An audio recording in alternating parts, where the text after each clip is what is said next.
Brindle, pass me the benzo. A star jumps through the atmosphere. Brindle, pass me the benzo. I can make it clear and you can make it clear. I got my sweater t-shirt, pass me the benzo. I got my sweater t-shirt in atmosphere. I got my sweater t-shirt, pass me the benzo. I got my sweater, make it t-shirt, make it clear. On the Brindle, pass me the benzo. I got my sweater t-shirt in atmosphere. I got my sweater t-shirt, pass me the benzo. I got my swagger, make a t-shirt, make it clear. I got us on mute because the way this new, we're using StreamYard again. But today we are doing an episode of Reality is Not Optional because we're not really talking about theology too much today. We're just talking about this idea of would it be a good thing to live in a secular society? And we got our doctorate of physics, Dr. John Fisher, here with us. Say hi to the crowd, John. Hello. I hope everyone's doing okay. And this is what apple society juice. do we live in? Because Yes. I love apple juice. Uh-huh. Here, yeah, see, look at Just it. materialized out of thin air. Great value apple juice. It's the nice cheap stuff that my kids love to drink. So Yeah. So today we got on the schedule, there is a debate between Andrew Wilson, who I don't think he's the best debater in the world. I don't know how many Andrew Wilson stuff you've seen. Gotta remove this. And then Doug Wilson. You know, who is Doug Wilson? You don't know Douglas Wilson? Yes. Hitchhiker's Guide to the Galaxy? Yeah. Someone else. Yeah. No. So I got Richard Carrier here, and he's in a debate with Andrew Wilson, and it's Christianity versus secular humanism, which is best for society. And so, is this a recent debate? I think it just happened. Let me see. It says 1 day ago, so I think that's pretty recent. But it's interesting. He seems to me to be kind of like a shit lib. And so he gives like shit lib opinions. And so his arguments are interesting and I think fallacious. And Andrew Wilson, I don't think he has the tools in his toolkit to dismantle like some of these claims. Or Andrew Wilson's just not willing to say them publicly. Okay, maybe. Possibly. All right, so we'll hear what Richard Carrier, I know Richard Carrier as being kind of mocked for being like a Jesus mythicist. Like he goes on, there's this Myth Vision podcast or whatever, with this one guy, and he tries to argue that Jesus didn't exist, and he wrote books about this, and he's been kind of routinely mocked for this because this is not the scholarly opinion. It's not the Bart Ehrman opinion or the mainstream historical scholarship opinion that Jesus just didn't exist in any capacity. But it'd be a hard thing to prove. Like, what's he even going to do? Just to well, yeah, you could go listen to his Myth Vision podcast and things like his appearances on that. I didn't find it too terribly persuasive. But I feel like this guy is like a fake intellectual type. He's got all the right degrees, but I think in our society, having the degrees really doesn't signify too much, because any person with the right amount of time can get these degrees, regardless of how. Probably just running the right circles, because there are a bunch of people like him that are just YouTubers who have no friends at all. Yeah, you look at him, and he's kind of like whiny and stuff. So it's like, maybe he doesn't have any friends. Is he a professor anywhere? What's his main job? Just writing books? I think just writing Dan Brown fan fiction. I don't know. All right. I'm gonna hit play. Rome. The death penalty was widespread and liberally applied. Oh, okay. Across several inquisitions. Let's Elite go back a violence little and bit. Abuse against the poor matter above all, and only evidence can determine how to best achieve them. By contrast, there are 1,000 different Christianities teaching 1,000 different ways to be and to organize society. And all have the Bible on their side, all pick and choose what to follow and what not. So how do we determine which one is correct? If it's by evidence, then that's just secular humanism. If it's not by evidence, then we can't know it's best or even true. And most Christianity does not choose based on evidence, but ideology and tradition. We can also compare results. Christianity has been tested for thousands of years. Whenever society-wide, and especially when in control of government, it always increases war and oppression and depresses human well-being. Okay, is that interesting? Christianity, when it's in control of government, increases war. I think It's patently false. But, yes, I don't know if I'd grant him that. The most deaths throughout history has been done from secular humanist governments, particularly those of communist Russia and China, which is 80 to 120 million deaths. yeah, deaths on a mass manufactured scale, right? Yeah, and then they try to take things like the Crusades, and they say, "Oh, the Crusades were so bad." Like the Crusades were mainly defensive wars. It's also like the Crusades were not so bad. It's They were crazy not to even so say bad. that. It's so By comparison, not even close. it's revisionist history, and there's actually a very he'll talk about And even if you look at the same time frame, who's the most murderous of everyone in that era? It's Genghis Khan, who killed 10% of the planet. And well, some people say his name's Genghis, but anyway.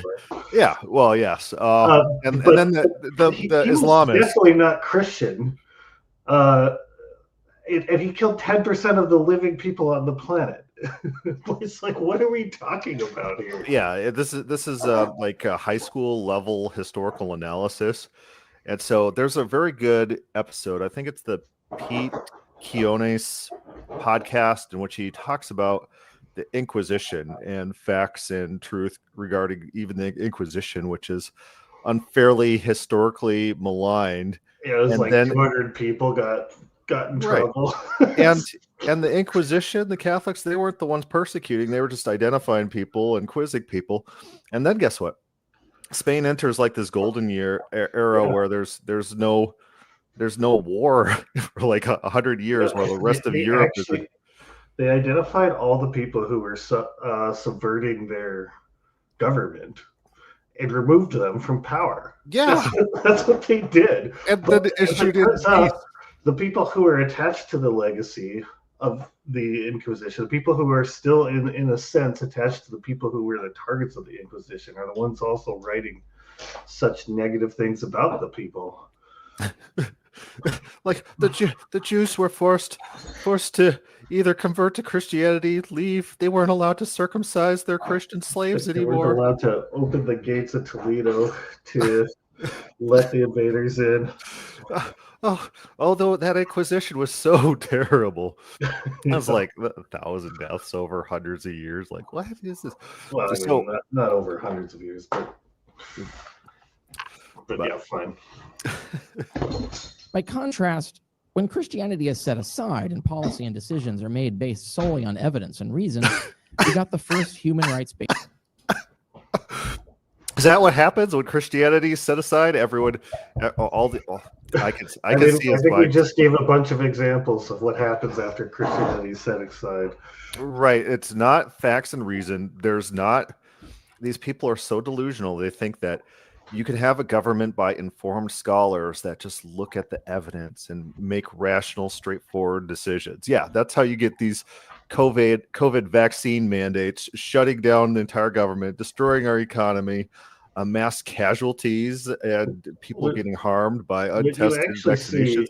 Is that people who think that there's no consequences for their actions, especially like on an individual scale and on a long-term scale,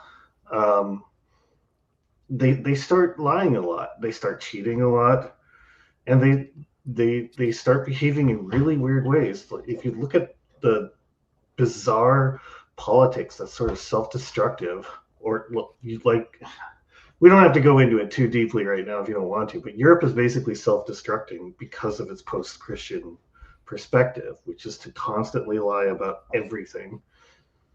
And they don't have the money, and they don't have the will, they don't have the national impetus in any of their countries to work harder or try harder.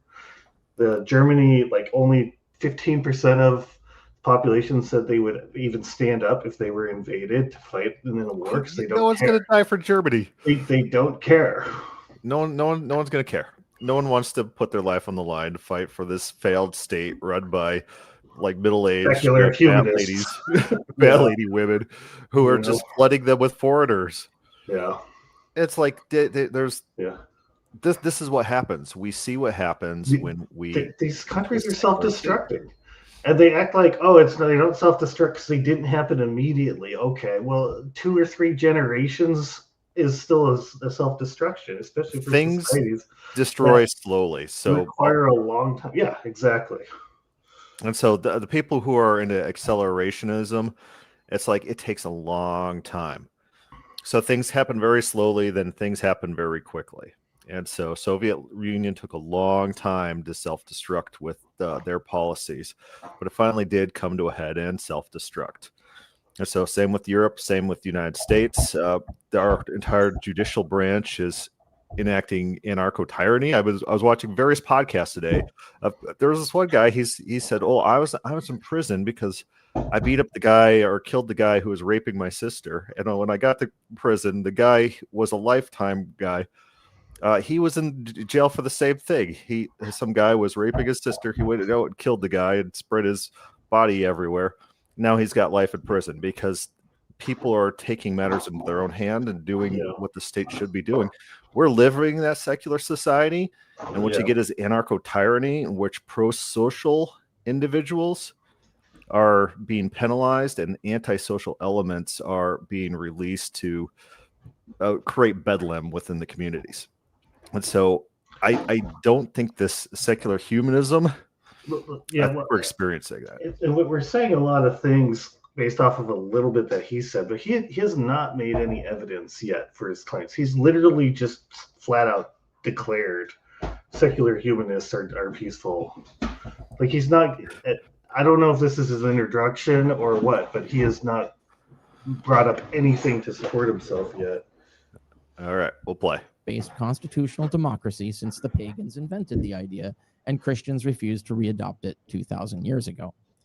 Christianity was built to abandon evidence-based morality and politics and to replace it with toxic superstitions and false fanaticisms that ruined almost everything about society.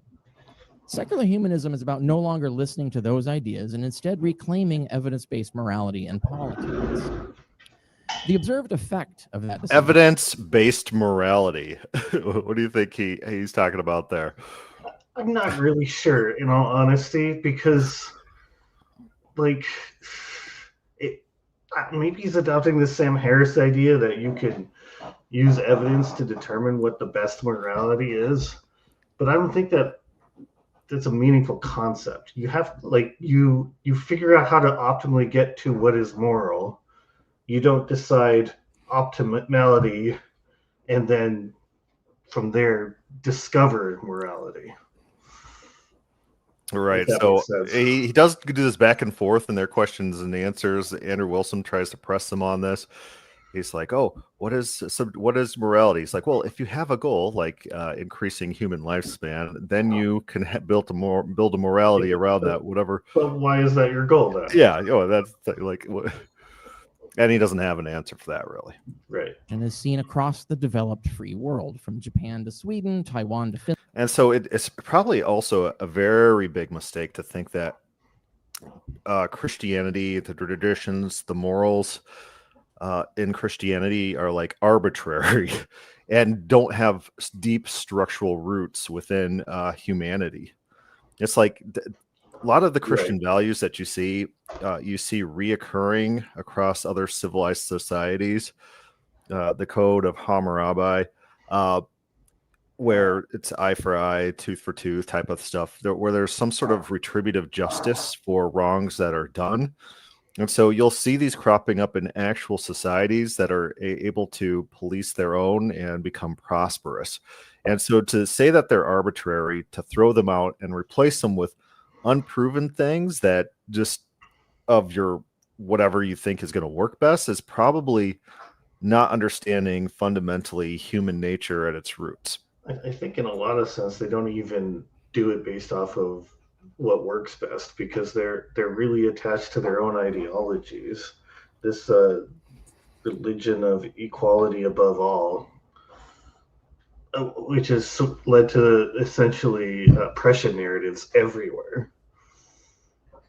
This isn't evidence based. This is just you declare that the reason that two things didn't work out the way your belief that they should have worked out is because there's some sort of oppression that led to it.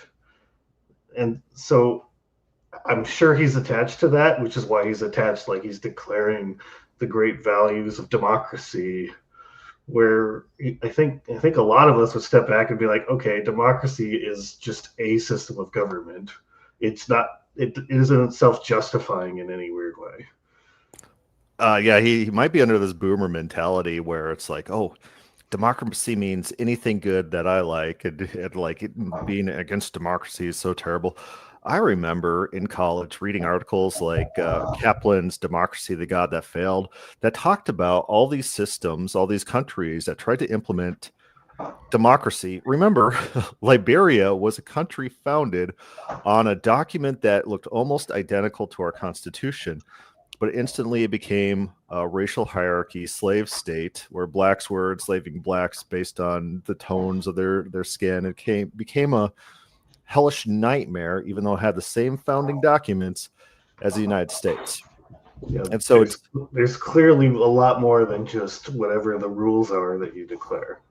Right. And so he's probably fundamentally downgrading the human aspects that are deeply rooted in who we are as human beings. And so there's and the reality that some governments are optimal for certain groups of people, yeah, as opposed to other ones.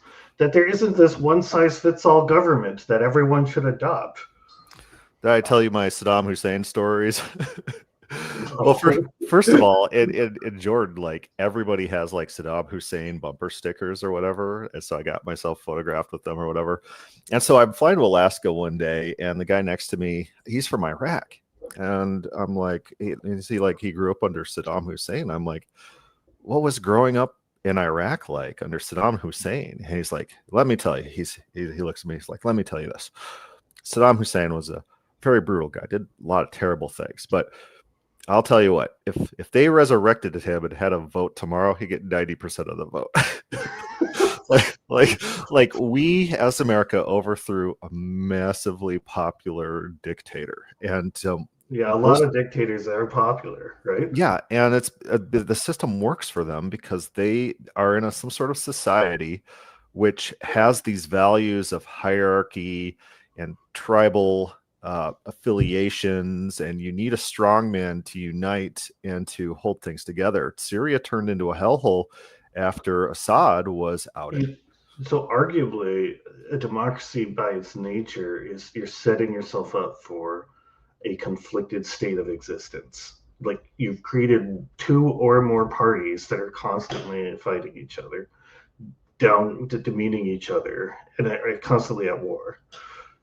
That is, it might be a suboptimal way of operating, depending on what you're trying to accomplish. I think it is, because then there's no accountability. There's no accountability for mass crime. Everyone's going to be blaming everyone else, and no accountability for the state of the economy, for depressions, things like that.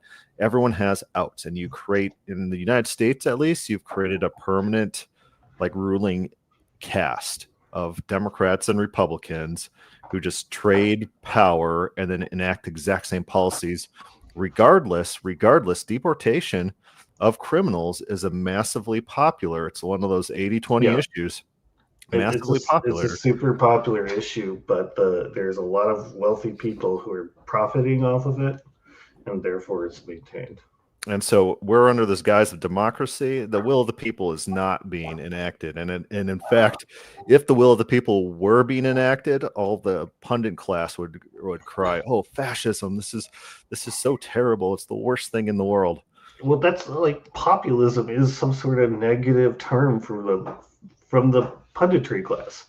But the very definition of populism is finding what's most popular amongst the people. It's it's the silliest thing. And It's a negative it word. should not be that what's the most popular is what's legal. I'm not advocating that, but no. But just instantly, populism equals bad. right. Is like it's anti-democratic by its nature, which tells you something about what kind of government we actually have. Yeah, so when the pundit class talks about democracy, that's what this guy's doing here, Richard Carrier. What he means is gay race communism. that's what he envisions as the ideal government, is gay race communism. Finland, Australia to Canada and beyond. Oh, I was going to talk a little bit about Chesterton's fence. And so he's trying to tear down these deep-seated, intrinsic morals within society, and he doesn't even know how they got there or why they got there. There's a good anecdote about how there was some tribe that would grind some sort of grain that they had, and the people who came there to observe this didn't know why they were doing it, and the people didn't know why they're doing it. They just did that to process it or whatever. But in reality, it was moving toxins from this that wouldn't be visible for multiple generations. It's just like this ingrained, learned behavior that's societally beneficial, that no one knows why they're doing what they're doing, but they're doing it for a reason. So you just don't go in and just change everything up and think that you're going to create some sort of improvement. Things tend to be there for a reason. Beyond. The United States is a bit behind in all of these metrics, but it's still mired in Christian nationalism. Oh, we're behind in all the metrics. Oh, I wonder why that is. How is he saying this? Europe is literally deconstructing. We're watching their economy fail, and they're, instead of dealing with it, they keep throwing more money at Ukraine. It's just like Europe in 10 years is going to be like an embarrassing place to be a part of. Right. And so like Stephen Miller had a tweet. He's like, oh yeah, all the immigrants that we're letting in, that's why all our scores are a lot lower. And a lot of times when all the metrics that he complains about, where he's like, these people are the most violent or stuff, like basically there's the XKCD cartoon where he says his pet peeve is maps like heat maps, which are basically population density maps. Yeah. And so that's what it is for like crime and things like that. It's really just a demographics map that you're looking at in real time. It's like, for example, there was this one thing that lists the best thing and worst thing about all these different states, and it's like, oh, Maine, it has the lowest crime, and the bad thing was it's the least diverse. Like, those things might be related. Yeah. Maybe. And all its bad decisions. But we could catch up. We just have to choose evidence over superstition and reason over authoritarianism. The earliest example... Yeah, as if he doesn't have just all sorts of superstition. Yeah, he's got his own religion. He's got a secular religion. Example of this dual test and its different outcomes was the United States Constitution and its Bill of Rights, which moved in the correct direction, literally outlining half of the 10 Commandments and establishing evidence and reason, the only basis for law and justice. And from that derived... Literally outlining half the 10 Commandments. He's going to have to help me out there. Yeah, well, he said the Constitution did that? Yeah. Well, first of all, the Constitution is a federal document. It is not meant to... Like adultery was illegal. Homosexuality was illegal. Right. What are the 10 Commandments? Honor your father and mother. That's never been a... It's illegal now. It's illegal to honor your mother and father now. It's illegal to covet your neighbors. It's illegal to covet your neighbors' goods. You're not even allowed to be jealous. Hey, it's now illegal to honor God over other gods.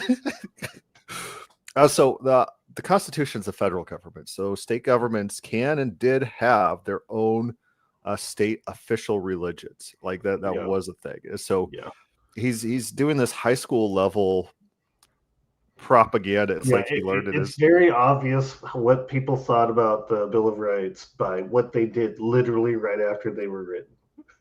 That's one of the clearest ways to understand of how they interpreted it. yeah. And so So, trying to reinterpret it in your own favored way is kind of silly to say that your Constitution is what did that. he's like, it's a step in the right direction. Like you don't know anything about the Constitution. I'm sorry. Yeah, your degrees don't mean anything. Yeah. The most important humanist conclusion about politics, replacing violence as the principal threat or mechanism for resolving conflict with free speech and democracy, a concept we since expanded. Before that, the European wars of religion, known as the Wars of Reformation, had been tearing Europe up for 300 years. The American colonies were also founded in part to escape religious persecution. And before all that, the West was constantly entangled in holy wars since the fall of Rome. Yeah, we still have religious persecutions, and so they persecute Christians. The court systems do.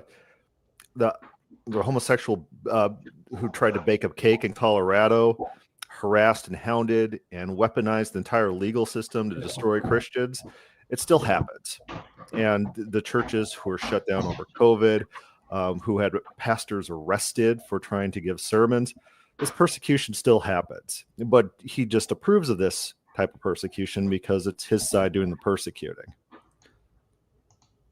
Death penalty was widespread and liberally applied, not only across several inquisitions. Okay. He's criticizing the death penalty. And so the death penalty might be the number one reason why Europe got into its golden age within the Industrial Revolution, because with the death penalty and with draconian laws against things like being a vagabond, I don't know if you've read any of these laws from like 16th century England about how it's illegal to be a homeless person. You can't be a vagabond. You can't be a murderer. You'd be put down. Your gene pool would be cut off from society. 2 to 3% of the population executed per year, the lowest, the scumbags of humanity. That does wonders eugenically to cleanse your population of the worst individuals. And so he's instead advocating for a system we have now where we have a guy with 24 different arrests setting a lady on fire on a bus or whatever, And then just sitting in jail for the rest of his life for that. Yeah, it's It's insane. inhumane and it's anti-social. He's an It's spiteful to the anti-humanist. to the victims as well. Yeah, so this is part of his utopia, is enabling the worst elements of society to prey on productive, pro-social members of society. And so it's very disgusting. Elite violence and abuse against the poor and the enslaved. Your dog's still going crazy there. I hear his tail hit and everything. No, he's trying to grab the ball. Don't tell me it. Was common. Apart from all that normalized violence, oppression was standard. Freedoms were scarce or limited, and most people lived in some degree of poverty, especially when we count slaves and serfs. When poverty for some after the Industrial Revolution fell to 25% of society, that was dependent on the backs of slave-based industry at home or abroad, and otherwise financed by conquest. So there was someone who was talking about slavery in America and how the heights of the enslaved blacks were on average higher than the free whites. Like they were getting better nutrition than the whites at that time. Well, yeah, one of the logic for the Irish, who were, I guess they were temporary indentured servants, like 7 years, but also they could run away and easily just run away, and they would blend in with society.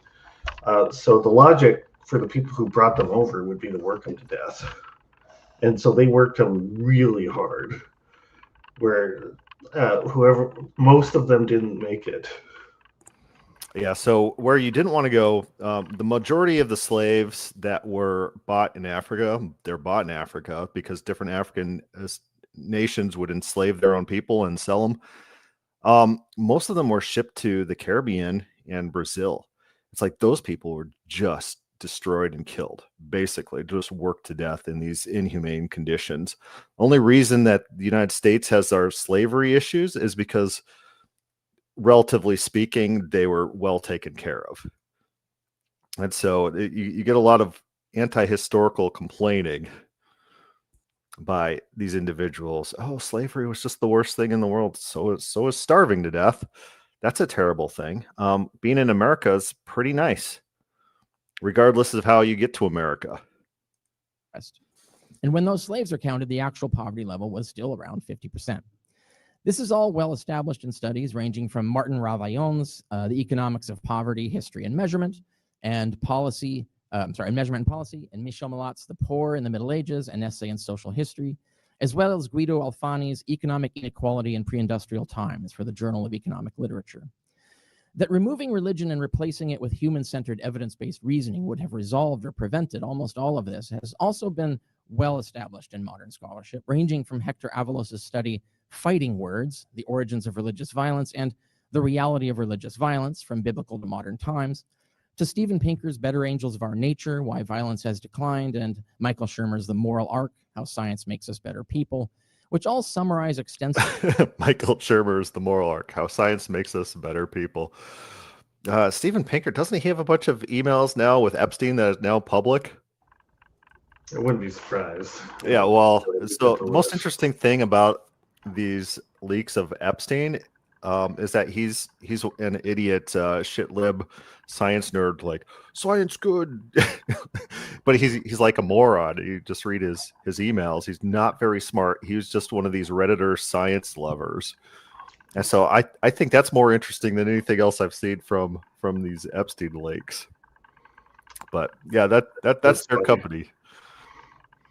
Of findings in the field of history. This difference is because in reality, the Christian Bible is full of bad ideas about how to fix all this, which instead would implement it. If we instituted biblical law and morality, so my issue with modern Israel is I'm not mad at them for being religiously, they're insufficiently Jewish. They don't care about Old Testament biblical law. They don't care about implementing those things. They don't care about the death penalty and legalizing or illegalizing homosexuality. They just don't care about these things. They have completely abandoned their religion for secular ideals. But if we instituted the biblical law, not only would our law be a lot cleaner, easier to understand, there wouldn't be this 3 felonies a day per person in the United States, because it'd be a fairly simple law. It'd be very straightforward what is and isn't legal. I would take the biblical legal code any day over our current federal legal code. Yeah, that's never going to happen. Yeah, well, I get it. It's not going to happen, but it would be a massive improvement. And he's denigrating it. You got like a little clicky thing that's like click, click, click, click, click. Right now? Yeah, like a little shaking thing. Is your desk stabilized? Nothing should be clicking. Okay, I'll mute you. So then it wasn't, now it is. So you got something. Oh, now it stopped. It only perpetuated and exacerbated it through thousands of years of failure. And that has been well established by studies ranging from, again, Hector Avalos' The Bad Jesus, The Ethics of New Testament Ethics, and Slavery, Abolitionism, and the Ethics of Biblical Scholarship, on up to Phil Zuckerman's Society Without God, What the Least Religious Nations Can Tell Us About Contentment, now in its 2nd edition, and several sociologist studies in the non-religious Understanding Secular People and Societies, and beyond doubt, the secularization of society, and more. When are we going to like drop this whole, hey, I got this study that says that you guys are wrong and violent? Like, what is this? Who like, it's peer reviewed. Yeah, you're not allowed to publish anything that goes against those studies. Right. Like, they don't even let you. So this isn't really science at this point. There's a lot of confirmation bias. So the funny thing about the social sciences is the most replicable, like social science has replicatable crisis. No, you The can't replicate replication crisis, or you can't Most replicate studies it. can't be replicated, But you know what especially is? in psychology. You know what is? Stereotype bias. Stereotype accuracy. Stereotype accuracy is very replicatable. You could actually do it because when people are forming broad opinions, they use mental shortcuts, and they tend to be fairly accurate. Right. And so I just experienced this thing 5 times. It's probably a common thing. yeah. So there's these shortcut mental decisions that are being done, right? Yeah, absolutely. I do watch these videos of like I guess they're science-based videos where people try to explain things. And one of the things that they like to say is, "Oh, human beings are very bad at understanding math intuitively." And so they'll give an example. If you flip a coin 5 times and you get heads every time, a person's going to think, "Oh, well, the next one's going to be heads." But really, it's a 50-50 chance. It's like, no. If you're purely learning through induction, you should think that the next one's going to be heads. There might be some weighting to it or something. Like the human beings are very efficient at learning through inductive reasoning about how the world works around them. And so if you're watching something flip and every time it lands heads, you think, okay, something might be up.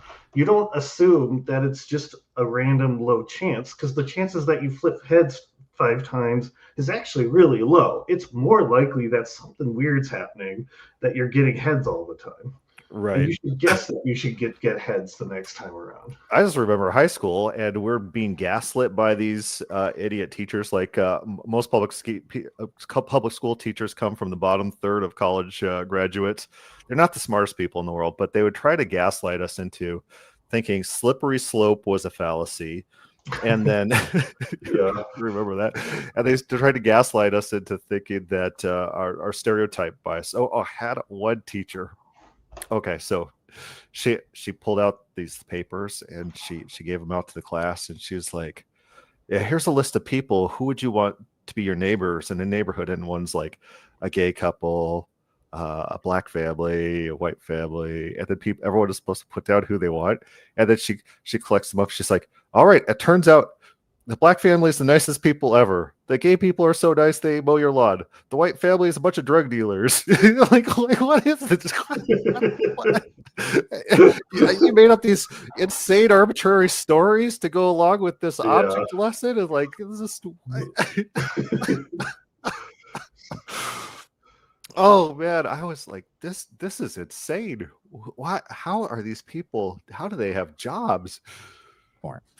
If you want to look into this, I cite more studies and articles online, including Justin Brierley and the Folly of Christianity, which summarizes the well-tested material differences between Christian and secular humanist-oriented societies, further demonstrating that everything good that has happened since the American Revolution. So there's been bad Christian societies. Like, it'd probably be very hellish to live under the Calvinists in South Africa. Like, they were like crazy. But I'd probably rather live under the Boer Republic than under the Soviet rulership in Russia. I'd probably live under like the Netherlands or anything rather than Soviet Russia or communist China. It probably depends what time period in Soviet Russia, because it's actually a very long history. Yeah, very. Like, I think they gradually moved away from Stalinism effectively. Right. Just like China has moved away from Maoism today, even though they call themselves communists. I don't know if it's actually meaningful that they're actually communists. Yeah. But those Russians have a pretty brutal history throughout their entire existence. So there's a very good... Russia's had a similar situation as Germany, where they're hemmed in. They're this massive land mass that's constantly under threat from every direction. So they end up creating very top-down, heavy-handed societies to try to address that, so that they can handle threats easily. I feel like there's something in the Russian DNA that just makes them hardy, miserable. The two things are related. Yes. It's just like their entire history has been brutal, no matter who's ruling them, whatever. So Flapper has a very good YouTube video on the history of Russia that just talks about their miserable existence. And vodka. Yeah, they're drinking vodka to deal with this.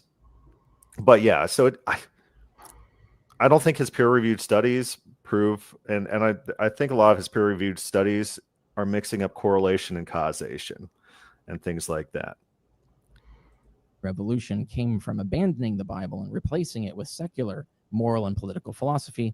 I demonstrate that in my article, That Christian Nation Nonsense, God's Bless Our Pagan Nation. I cover many more examples of things we are now grateful for that were actually pagan, rarely in the Bible, and only reluctantly adopted by Christians in my article, No, Tom Holland, It Wasn't Christian Values That Saved the West. So those are the places you can go to follow up on this. But as one illustration among hundreds, consider the sociological studies of Gregory Paul, Gary Jensen, and R.G. Del Montaigne, all of which I cite in my article, Which Worldview Produces the Better World? These show that statistically, the more Christian any developed democratic state, province, or country is, usually the more income inequality there is, the more crime, the more poverty. So He's doing what we've already talked about. Yeah, okay, yeah, but this insane focus on income inequality is just showing that he has no touch with reality. So like people in America, even our low class, are living massively wealthy lives compared to anyone else in the world. But what he wants to focus on is this metric of wealth inequality, as if it's a super big problem that Elon Musk has all his money and we're living way lower than him, even though we're living way better than most people throughout all of human history.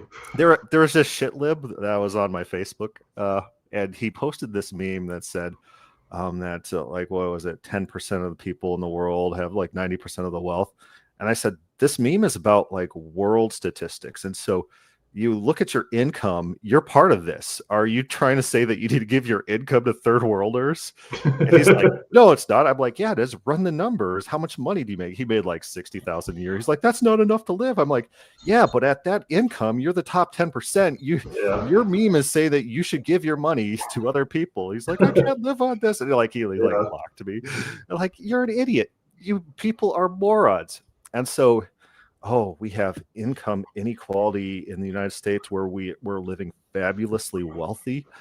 And you drive through somewhere like India. You've been to India. I would not want to live the normal Indian life experience. Yeah, India's basically Blade Runner in real life. Without the technology. Without the technology. Oh, yeah. So it's insane the level to which he doesn't understand American wealth, and he's criticizing that as if income inequality is number one, a bad thing, and number two, something that we should even care about when we're talking about standards of living and what society we want to live in. The more drug abuse and teen pregnancy and illness and death. Okay, drug abuse, teen pregnancy. So is he saying that, like, okay, so first of all, he did a disclaimer that said that limited the countries. So he's not comparing us to sub-Saharan Africa. He's like, oh, the developed democracies or something stupid like that, which means he wants to take the richest countries in the world and do cross-country comparisons. But it also tends to be bad to treat the U.S. as a single country and Europe and each individual European country as a single country. Right. So like Minnesota, you should probably count states and compare them against European states. Right. Minnesota doesn't Minnesota have about the population of England and about the same demographic makeup? People in Minnesota are living way better than England.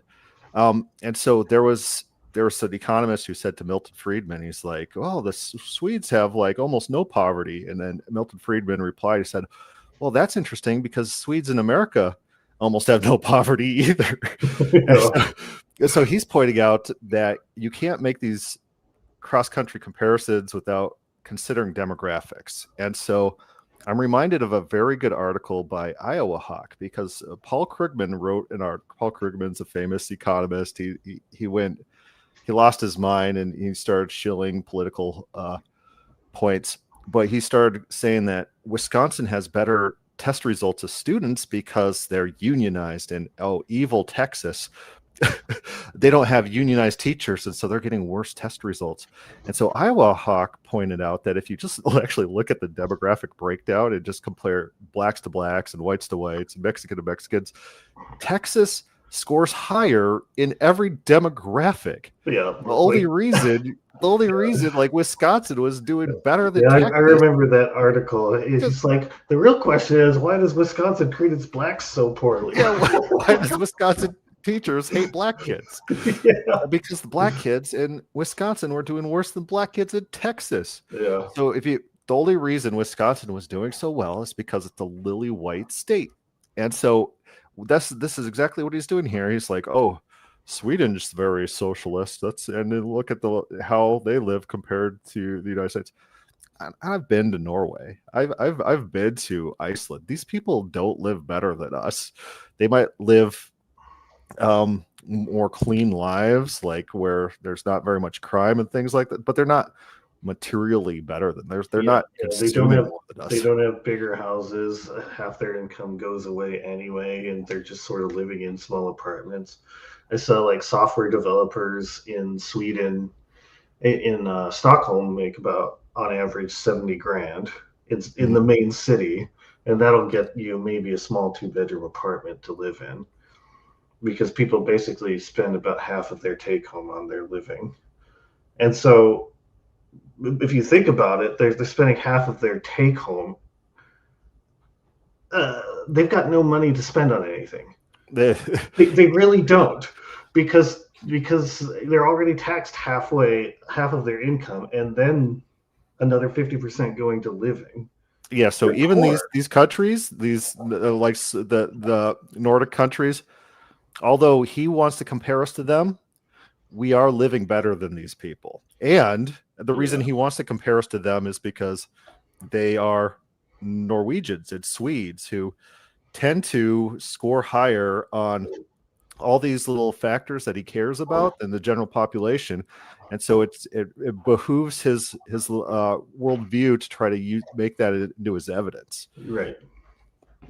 But no, I would not take Norway or Sweden over the United States. And the rate of violent crime often increases with the region's religiosity, especially Well, I wonder if the map of crime rate could be overlaid on some different map to show some patterns. murder. And there's no correlation with atheism. By contrast, the less religious a developed So there eventually will be, when atheism becomes the more prominent. Like, what happens is that you tend to have the lowest, the least intelligent and the least put together. They just go along with whatever the society emphasizes as the main thing to do. And it's still some form of Christianity exists, but it's flipping. Well, I think humans are ingrained to be religious. And so even like Soviet Russia, who tries to stamp it out, they can't do it successfully because people are naturally hardwired for religion. And so, yeah. So what is happening is the people who are atheists. I'm trying to think about just the European countries. I don't know the survey of religiosity there yet. Right. So atheists tend to be higher educated individuals, and white people, they're the people who care enough to spend the time to think through all the issues. Like, oh, is there a God? Like they're the ones who are doing the mental effort. And Which so means you're almost certainly well adjusted, and they're not aggressive and violent and things like that. Right. And so he's doing this weird thing where this is part of the secular humanist religion. They think that human beings are interchangeable cogs, and all you have to do is program them the right way, and then they'll all act the same. We'll all be functioning atheists in an atheistic society if we are all just told the right thing, and we'll all share because he is naturally inclined to share with other kids. He thinks other people are going to do that. That's just not the case. And so I was reading an article today about India and their concept of in-group, out-group bias, and where they try to insist they're right even if they're wrong, because they value saving face over like European values of honesty, integrity, humility, competency. They will scam systems, and they'll see scamming the system as the right thing to do because they got away with it, which means that they're in the right.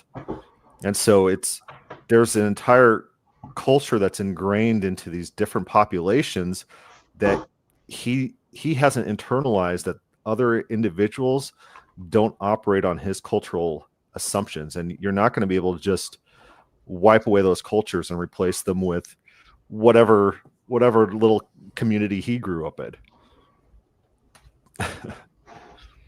So Democratic society, the more we see universal caring for the sick and the poor, and less murder, less inequality, longer lifespans, even better healthcare outcomes, and at lower cost. Christianity does not cause these better outcomes. Yeah. It's just like it's all the same logic that leads to everything he's saying right now.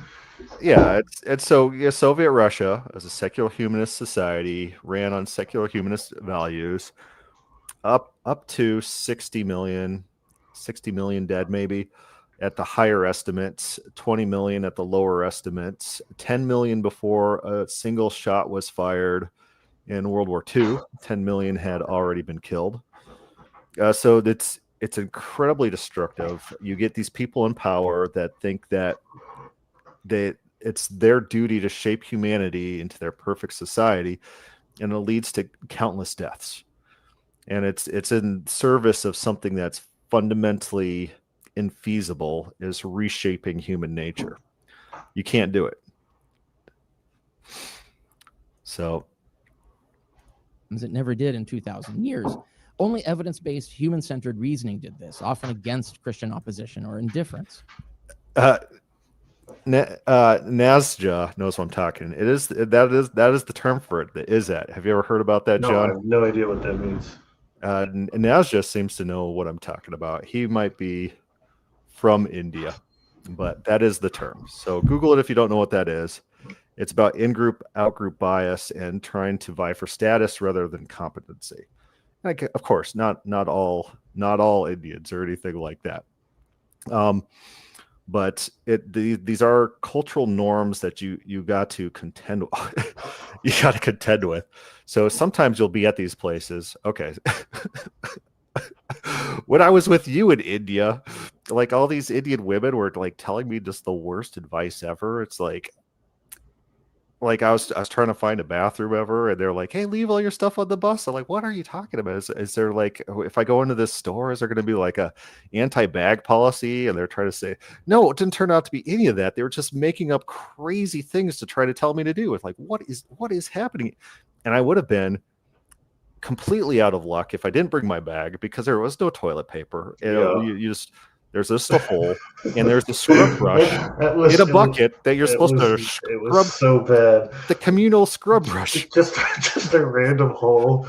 They did have a sink to wash your hands, but sink was so dirty, your hands would have been dirtier by trying to wash your hands than not. Yeah. So now it just says, I think I just read the same article. We probably flow in some of the same circles. But human beings are not interchangeable, and people are who their ancestors are. Left hand, bro. Human-centered values ensure we seek to make the lives better of everyone, not just a select or privileged few. It is therefore a boon to all of humanity, the actual goal we should all want, which benefits even the privileged few, because a happier, more prosperous, and less oppressed populace generates a safer and more prosperous environment. Okay, so what does Christianity do for us? Christianity gives us the death penalty for antisocial behavior. It gives us things like, what happens if you, in the biblical criminal justice system, if you steal, do you go to jail and you're behind bars? And then you have to pay the government your money, and the government no, you pay reparations to the person you stole from a factor 6 or 7 times, things like that. And so people who murder, they're put to death. Adultery, you're put to death. These types of things are pro-social, and so these are types of things he's criticizing, these types of traditions which have actually brought us to who we are today. If this was instituted in the United States, there'd be a massive improvement in our, maybe they wouldn't have to lock up what did I see, batteries. That last time I walked into Walmart, all the batteries were behind cages, like glass cages. It's like everything's getting locked up. We don't have to live like this. We do not have to live like this. I didn't live like this as a kid. We're losing trust in society. It's because of these anti-social institutions. For all. So every rational and well-informed person wants this, really. And evidence-based solutions to that goal are always superior to others. Because the most important conclusion about everything that rational evidence-based humanism reaches is that it entails admitting we won't always be right about everything and will always improve and correct ourselves to ever more evidentially supported ways of living and governing. We're always... Yeah, when's the last time the government said, oh, we're wrong. Oh, our program to reduce poverty has more people than ever. All these institutions just keep growing and feeding off each other. Yeah, every institution that we build tries to perpetuate its own existence. And so the more people using poverty programs is seen as success rather than less. I wonder which society he'd point to say they have self-correcting mechanisms to improve themselves. Like, because I don't even see, like, even trying to pick out his Norway, Sweden choices, I don't see those self-correcting mechanisms there. No. What is this fantasy that secular humanism societies are self-correcting? And this is part of the problem with people who make these appeals, is that they're so blind to human nature of people who are acting to benefit themselves, institutions that exist to feed themselves and just to grow, that they somehow think there's some perfectibility that can just happen, and they don't factor that into the equation of every decision that's being made. Mm-hmm. That there's all kinds of self-interested actors in a big mix, all vying for a similar resource pool. Yeah, it is interesting. He seems to be blind to these types of things. And so what a Christian society does, at least, is there's a common reference that you could have, the Bible. Common people can read things like, you're put to death for having sex with the animal, something like that. And then if the government's in violation of that, the public can be outraged about that and use public pressure to actually correct ills in society. It's not going to be perfect. No system ever is perfect, but at least there you have some sort of standard that can be appealed to. And the secular society, you don't got anything. You got just mass gaslighting. They have, there's no cultural anchors whatsoever. And it just leads to no one caring about their society in the first place. It doesn't lead to everyone having more civic responsibility. And it doesn't lead to people sacrificing their time and energy. Your left-wing guy on Facebook isn't interested in donating his own money or his own time. He's more worried about himself, and he's making his complaints so that he can get more, not so that he can give more. But we know this. Christians who are making $60,000, they see it as an obligation that you should be giving. You should give to your church. You should spend your time being charitable. And you will see that in the statistics where people who are religious give more to charities and spend more civic time. And so he does. I don't think that he has a real argument. Testing, getting rid of what doesn't work, investing more in what does. Christianity, by contrast, it's all these platitudes. These things will just magically happen in my system. Of course, my system's defined by this Pollyannish description of my perfect government. Prioritizes the God over people, and obedience to unelected authorities, and conformity to outdated self-defeating principles. It tends to undermine or suppress rather than foster freedom and critical thinking. And it has a millennia-long legacy of failure to prove it, as I just summarized. And with those differential statistics I just cited, it is demonstrating that failure continually still. As another illustration among hundreds, consider the concept of human and civil rights, which I discuss in my article, Debunking John Davidson's Pagan America. Human and civil rights exist nowhere in the Bible. Jesus never taught them or anything like them. Neither did any other biblical author. They actually originated with pagan Greeks in the evolution of the Greek confederacies that formed to oppose the tyrannical successors of Alexander the Great. And they were subsequently developed, the concepts, in pre-Christian philosophical thought and adopted by the Roman Republic. They arose out of social contract theory, which today we can establish on an evidence-based foundation of game theory. And this is explicit in the United Nations Declaration of Human Rights, which states that, I quote, The United Nations, that model of civic virtue and morality. And so who's on their human rights committee this time? Is it Iran? Are they still on there? What is I don't know. This human rights, the history he's talking about? Like, I think everyone's, like all these societies have some sense of the dignity of human beings. And I don't think the Greeks or the Romans ever phrased it as human rights, though. No. So what he's trying to do, he's trying to see that these societies said, oh, human beings have certain sort of dignity, importance. I think Aristotle has some sort of classification of why individuals are important. And he's just saying, look, they're the ones that came up with human rights. But like every society has this in some form, and nobody's using this language of rights. Rights is a thing that came with like John Locke. Yeah, I wonder what he would classify as rights, human rights. Yeah. And we could see how well that the United States lives up to our human rights record by his own estimation. So I think it's just platitudes. I don't think there's meaning behind this. Okay.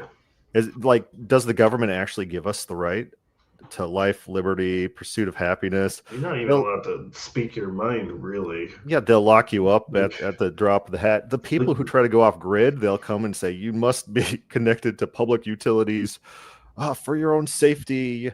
Oh, we have to do building inspectors. Oh, you want to open a lemonade stand? Do you have a permit for that? Do you have a permit to cut hair? You can't use a scissors next to someone's head unless you got the special license from us. Unless you give us money. Yes, human rights. Yes, we sure got a lot of human rights in America. Recognition of the inherent dignity and of the equal and inalienable rights of all members of the human family is the foundation of freedom, justice, and peace in the world, which is an empirically determined fact. You cannot reliably have freedom, justice, and peace in the world unless you recognize human rights and dignity. Okay. United States has, apparently, according to him, the United States has human rights. Yeah, I'm wondering if We're like all the wars. The U.S. has been at war almost as long as it's been at peace. Well, yeah, most of my life we've been at war. What the heck are you talking about? The whole history of the United States, whole history has been just a series of wars. Like, this guy knows there's no historical literacy. It's like, oh, America's so peaceful. Is it? What? We're bombing Yemen. We're bombing Libya. We overthrew Syria. We decided that we're world policemen, so we're constantly attacking other people. I got what is it? There's the famous guy who did edits. I gotta go find the guy's name real quick. But oh, I gotta find it. It's a Jinx edit. I think the guy's name's Jinx. But I'll open up one of these edits. My hard drive's spinning. But basically, his edits about every single government we've been involved with overthrowing, democratically elected governments throughout the world. And Europe doesn't have a great history either. So I don't know where he's going to point to say, oh, the places that really care about human rights, they're the peaceful ones. What generally tends to happen is that they are using human rights politically as just a weapon. Oh, don't notice the human rights violations we're creating, but let's declare the people that we want to attack or have human rights violations, and that's a good excuse for us to sanction them or bomb them, anything like that. Here's the jinx at it. Let's get this straight. How would it be if the United States, okay, the world, is interfering with the election? I'll restart it. Let's get this straight. How would it be if the United States were viewed by the rest of the world as interfering with the elections directly of other countries, and everybody knew it? We've been going hard for too long. Ain't getting enough with the shoe on. Yeah, really ain't nothing I can drop that. Wake up in the morning, make it all okay. It's nothing to get it poppin', wanna roll up and away. Here we go. Now Martin had a dream. I've been dreaming about gold. Go tell him I just wanna shine and I gotta let it shine. On the city, walk right through the door. Got a nigga on repeat. My double up flow. Vibrate the whole building, name ringing through your phone. Waiting till the smoke clears. Yeah, so if we're the example of human rights, I don't know. But the jinx edits are very, very telling. But someone points out, yeah, Ukraine was one example. We overthrew Libya. We overthrew, what was that? One of the dictators. He was going hard against gang members. He's going hard against drug dealers. The Philippines. And we overthrew him. Like, what the heck are we doing? Okay, so one thing that we did do that was good is the CIA was in some way involved in the overthrow of Allende in Chile and installing Pinochet in 1973, which actually Pinochet then reached out to the Chicago school to reform his economy and turn Chile into a powerhouse. He killed probably less than 2,000 individuals. The number keeps getting lower because they were inflated in the first place. And he was able to stabilize and bring Chile into the modern world. And so it actually, our friend here, what's our guy's name?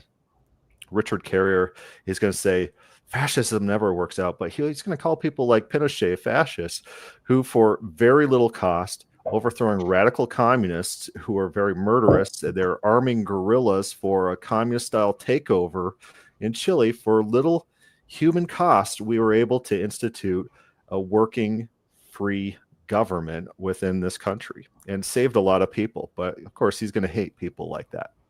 Why? Because it's if Franco saved Spain from violent revolutionary communists, he's going to hate those people because those are the pro-social individuals who care about humanity and well-being. So I'll let him talk. It is an empirical fact that only societies that choose to respect at all levels the inherent dignity and the equal and inalienable rights of all human beings can reliably expect to enjoy freedom, justice, and peace. And the degree to which a people respects everyone's dignity and treats certain things as everyone's equal and inalienable rights will correlate with the degree to which they all enjoy freedom, justice, and peace, as well as emotional and material prosperity. This is another provable empirical fact, and it has already been demonstrated. The more rights respecting a society, the happier and more socially prosperous. In fact, well, maybe they have to go to the bathroom. Yeah, theory shows that this is probably an inevitable fact of all social systems in all possible worlds, as demonstrated in Robert Axelrod's scientific studies of cooperation.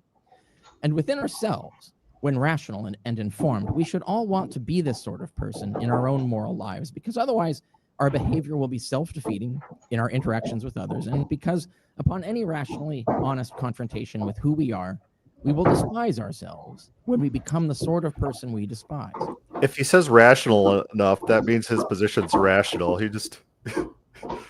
I mean, I guess it's an opening statement, but what he's doing, he's using a lot of buzzwords, and then he's talking about studies other people have done, but not really talking about the studies themselves. He's just referencing them to say, see, they've already proven my point. I don't know if this is a good opening statement, because it's more of declaring where you're standing more than actually arguing for your side. So I'm not seeing him actually make a case. You got your dog's wagging his tail again.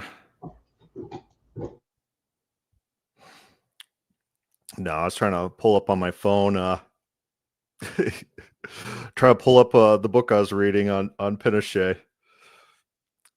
For anyone interested, I'll find it. And not the sort of person we like to live near and interact with. The History of the Chilean Military Revolution, 1973 through 1990, by Perez de Arce. And so it's a good book that talks through some of the issues.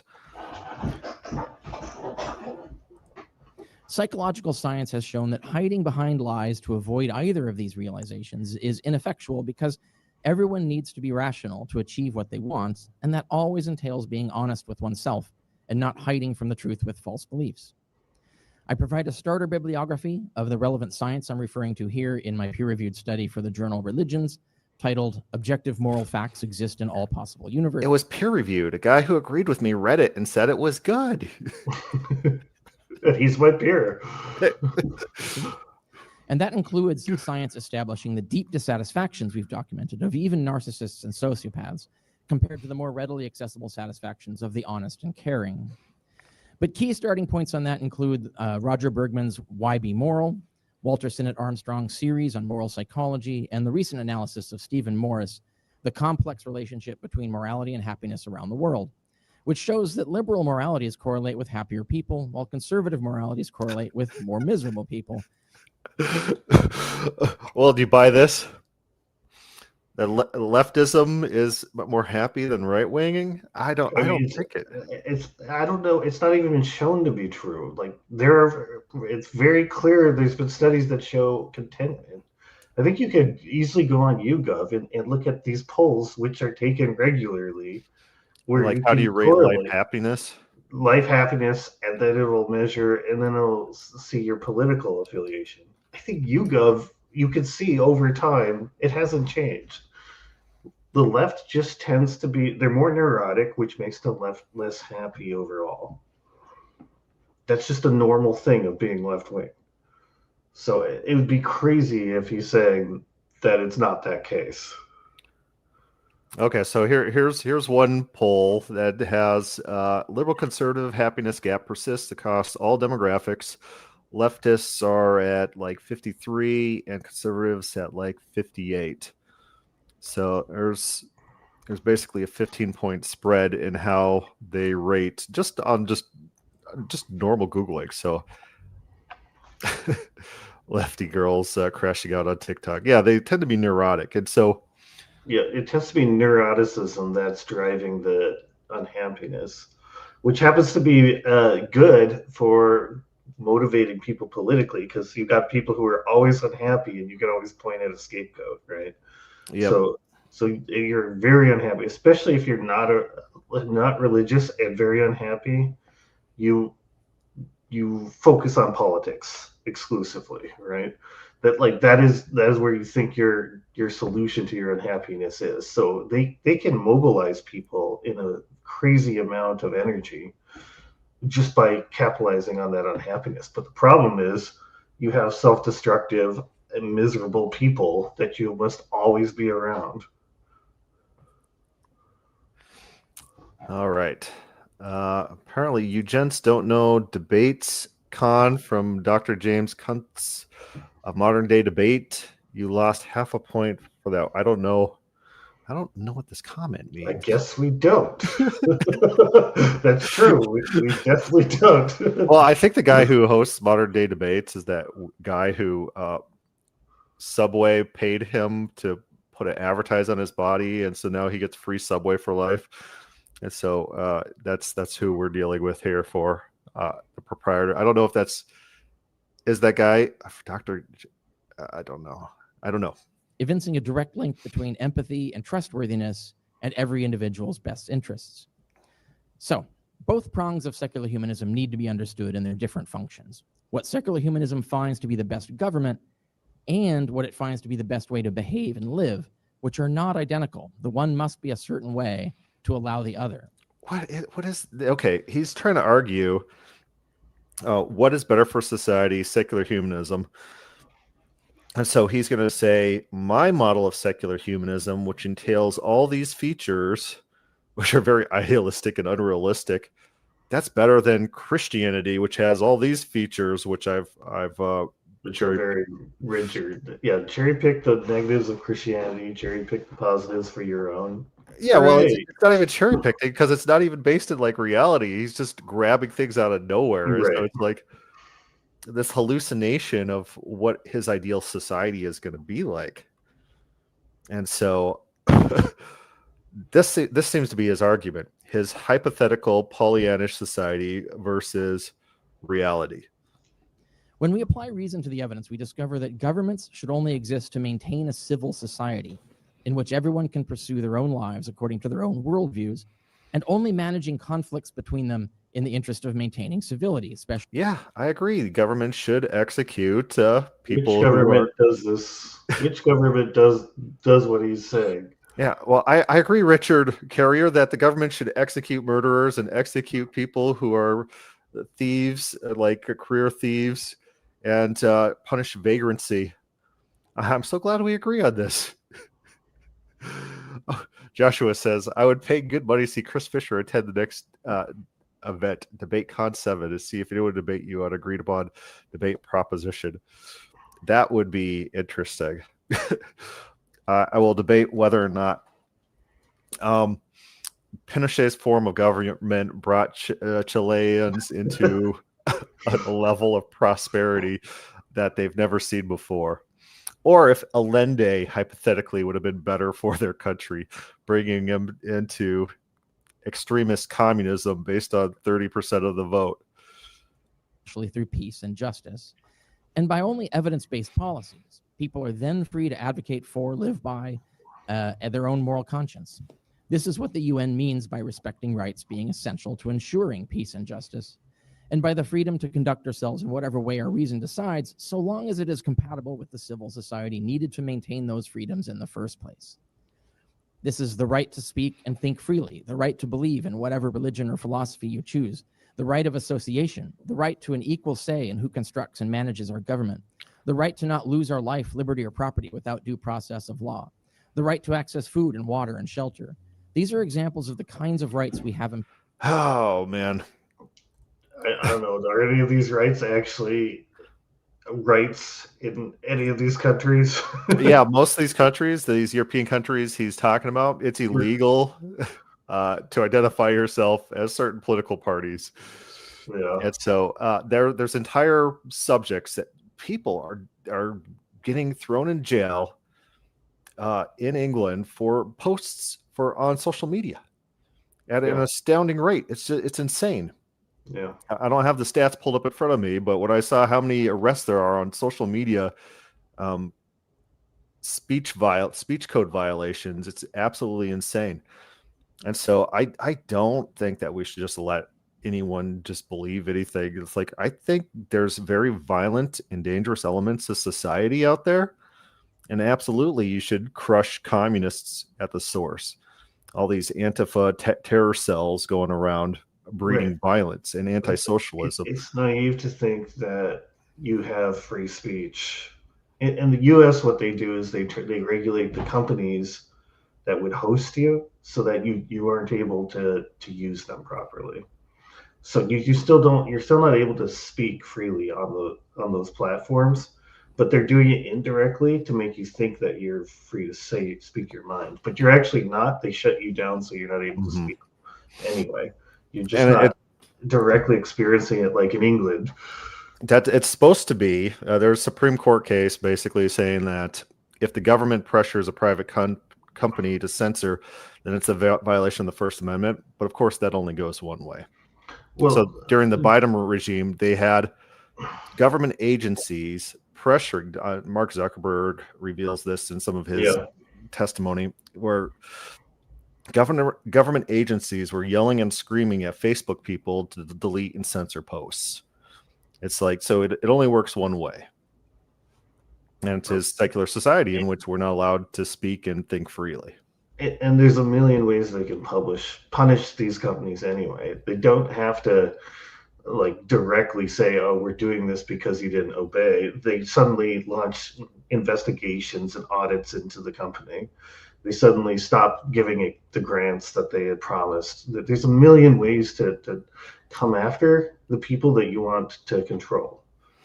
Where, like on paper, it's about something else entirely, but really, it's only happening as a result that they weren't behaving. They weren't censoring the people that they wanted censored. Mm-hmm. Empirically proved necessary for maintaining peace and justice, which everyone needs in order to have reliable access to emotional and material prosperity. Whenever we do it the other way around and coerce an entire morality or worldview on a society, which has to be in disregard of producing and maintaining a civil society, it always ends in a loss of peace and justice, and in result, a widespread loss. Again, he's just assuming that these Christian traditions are arbitrary and don't serve very important societal purposes. And so I think that's false. Of prosperity and well-being.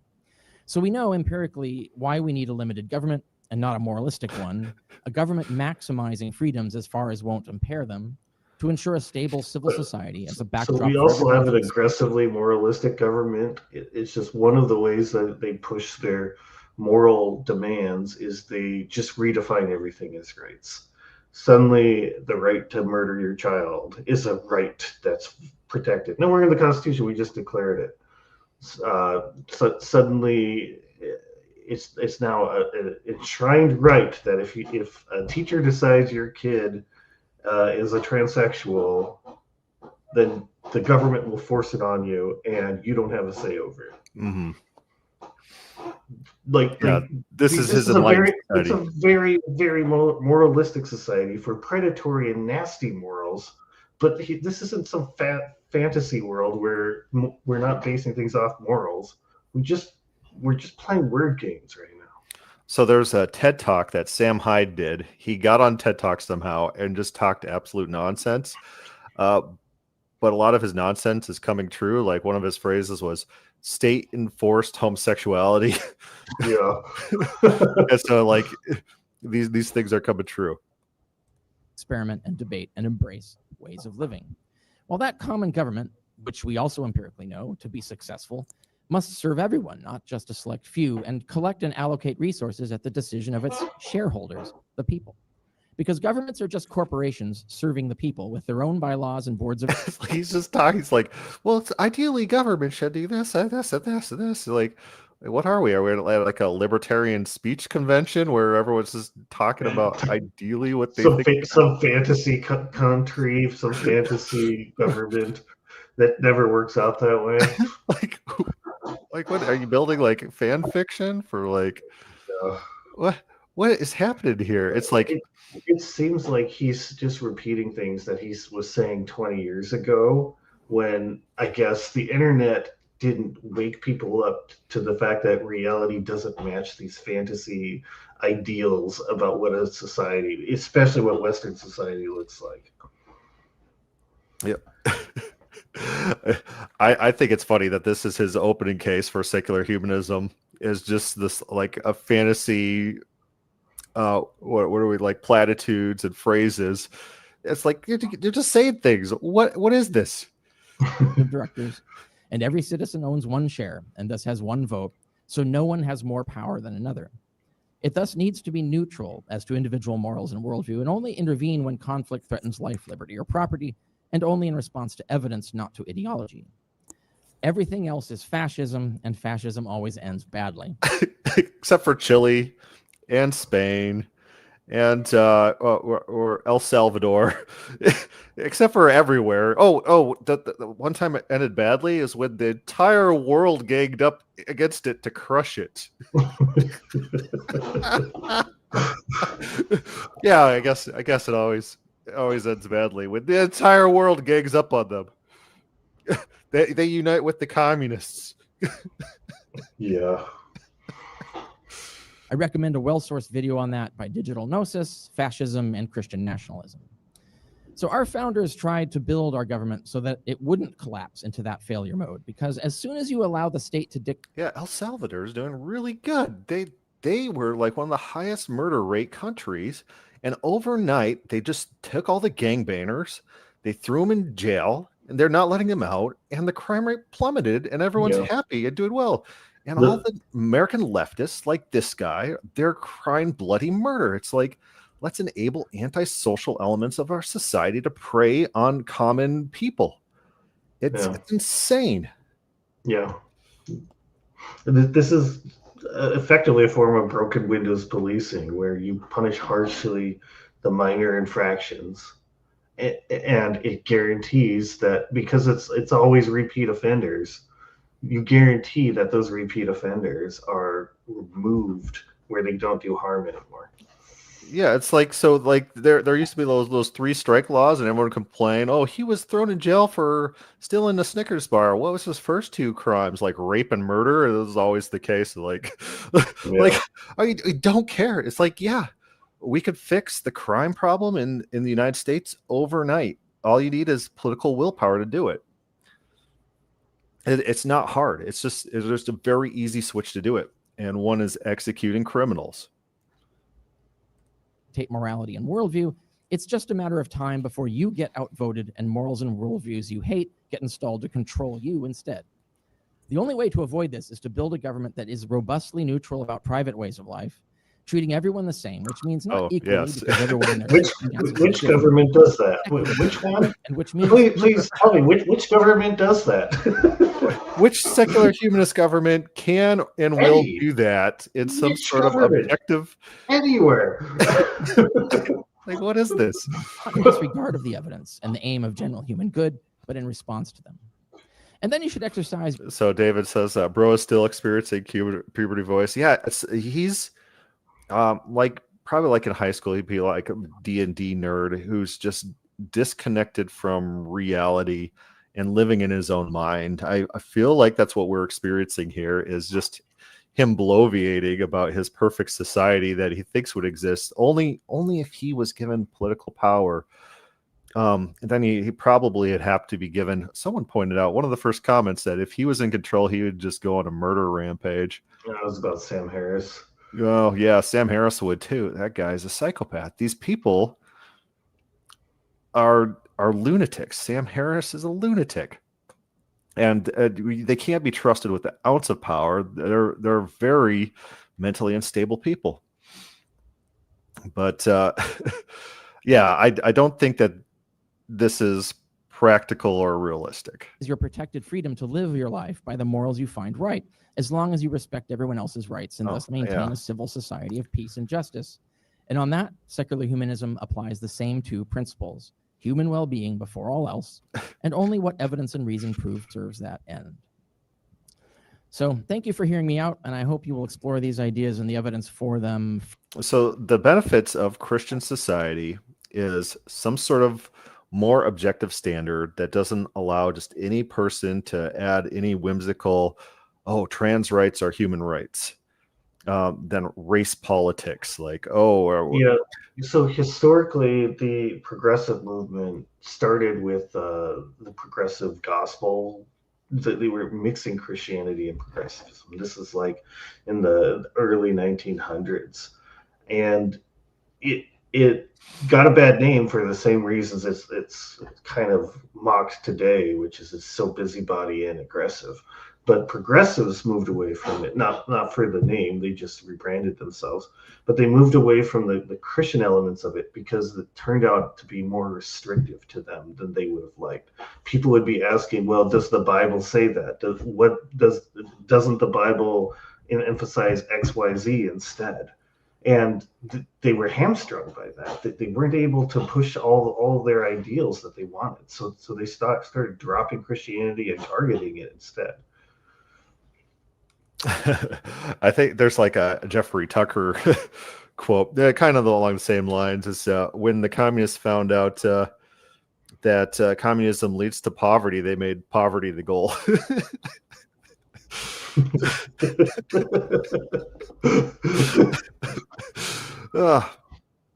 So something along that line. So I don't think he made a very good case. I think he just, I watching this debate, and I watched like some of their back and forth.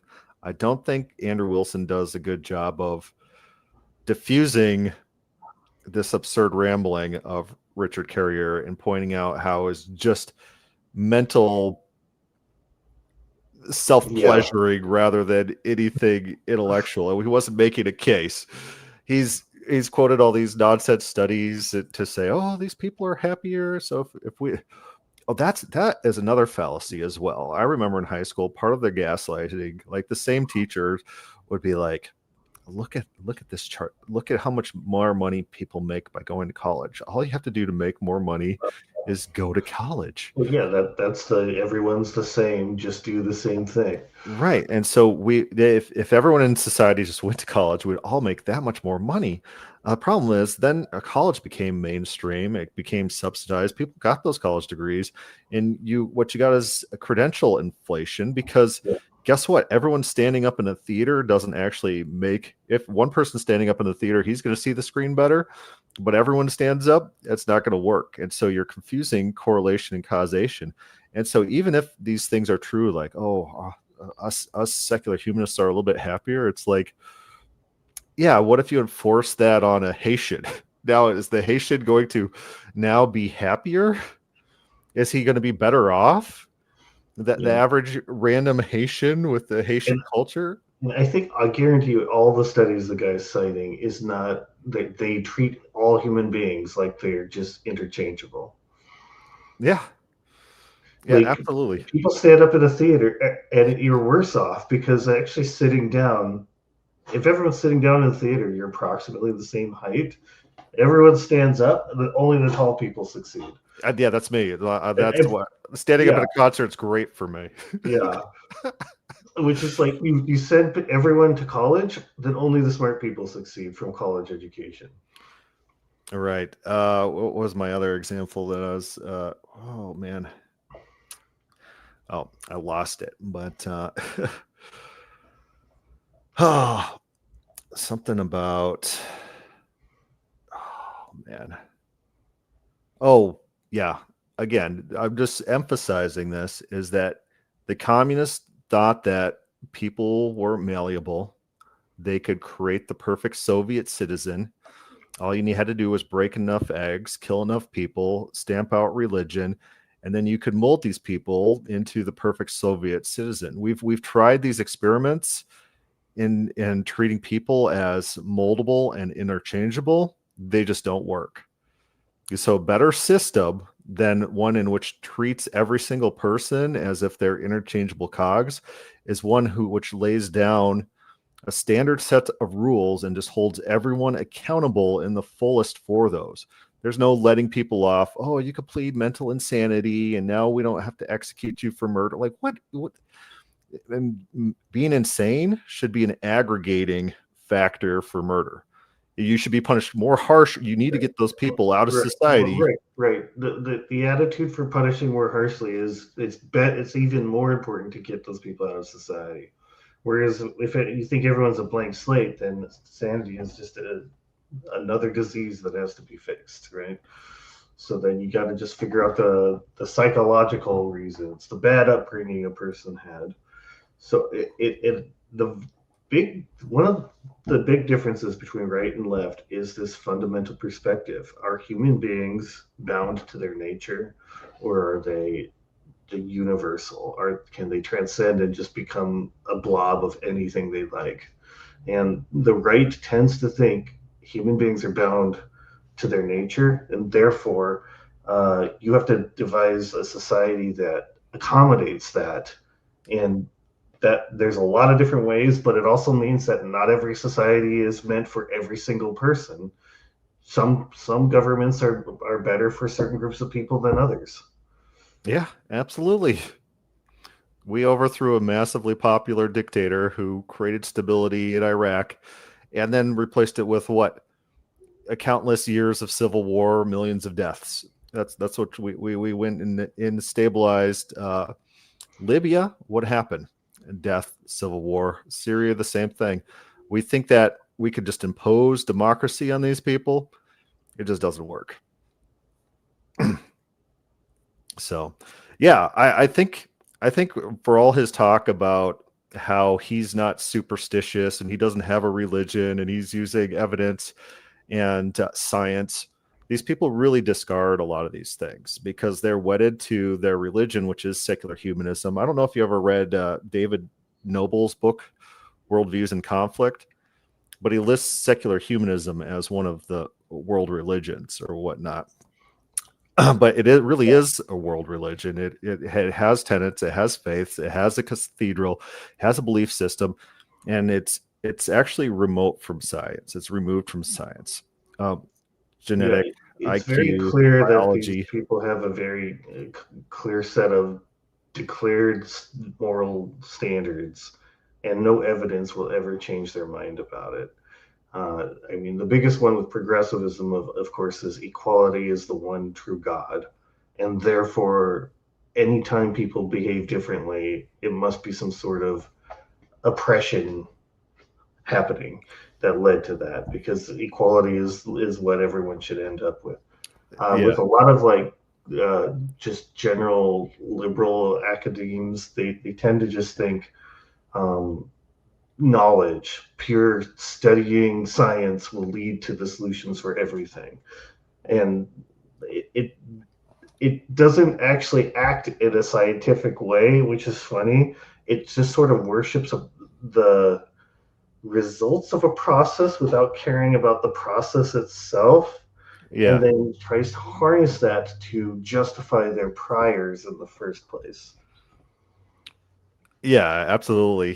They're justifying their own current worldviews and calling it science. And guess what? They ignore actual science, anything that's going to contradict their worldview, what they're trying to establish. So I do think back to, there was a very informative Sam Harris podcast. First of all, Sam Harris talked to Charles Murray, who wrote The Bell Curve, and he got updated on IQ and biology. And then, I don't think Sam Harris is a progressive. I would call him a sort of liberal, not a progressive. Yeah, but no, I'm saying that he got updated on the progress in IQ science and where we are at today by Charles Murray. But then Ezra Klein came on the program. And so it's very obvious to the entire audience that Ezra Klein and his criticisms were basically, these types of facts can lead us to these conclusions that we don't want. So we need to be suppressing these facts. And that's the state of mainstream science, is that you are penalized and your career is destroyed if you start investigating things that are going to challenge whatever the status quo is, whatever is in vogue, whatever is part of the narrative. And so we saw that again. COVID's a great example. The people who are questioning the safety of the COVID vaccine, a lot of these people lost their jobs. People who were prescribing ivermectin lost their jobs, even though it's a normal and a healthy way to treat this. Chris Como even went on it for long COVID after spending his career criticizing ivermectin. It's like there's these people care about nothing but power, and so they need to control the narrative. And that's the state of science, is this controlled narrative. So, so I just watched 12 Monkeys, and the famous quote is, science isn't exact science with these clouds. But, that's a good movie too, because it challenges psychiatry and how psychiatry is its own religion. These people telling everyone who's sane and who's not sane and things like that. So. Yeah. And the bad guy is an environmentalist. The bad guy is an animal rights activist. Yeah. So it's actually very good. I showed my kids that. I need to. He says my favorite movie. Yeah, it's one of my favorite movies too. I might put maybe my favorite movies, The Proposition, Not that thing with Sandra Bullock and You whoever like, else. yeah, that's the one you. Chick flicks is where it's at, though. I know 12 Monkeys good movie, but Well, have you ever seen The Notebook? have you ever seen The Notebook? Okay, so like Brian Wilson, when he was asked what his favorite movie is, the Beach Boy singer, he said, Norbit.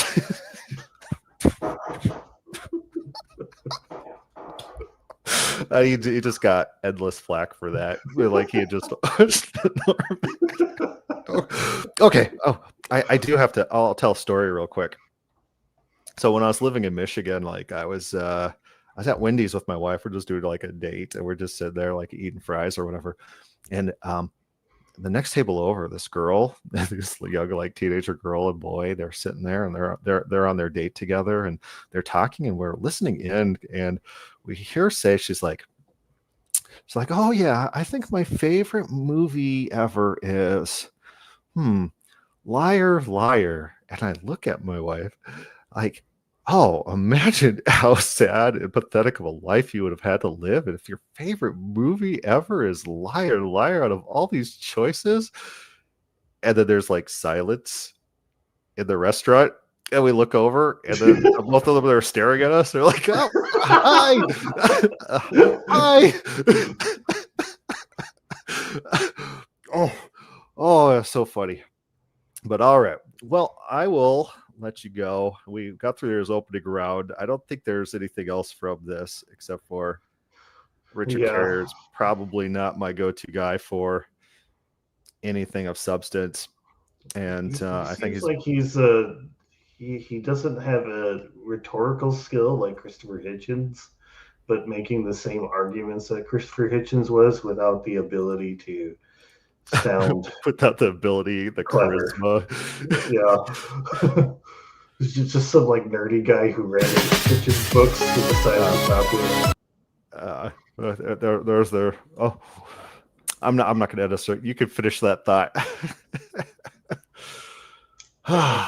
There's a lot of Hitchens fanboys, wannabes, but nobody has his skills because his skills, I think, are built off of years of reading literature deeply and then practicing on people. Mm-hmm. And no one else has done that. Richard Carrier later said in the debate that statistics show that Christian societies have the most STDs. I am 777% certain that this is not true, no matter where God this peer-reviewed study. Well, AIDS in Africa. AIDS in Africa. And if you're counting these individuals as Christian, and if you look at STD rates in the United States, I got a meme about this. Maybe I'll get in trouble for showing this meme. But there is some correlation because the STD map in America is basically a demographics map as well. And so it's like the same map. Yeah.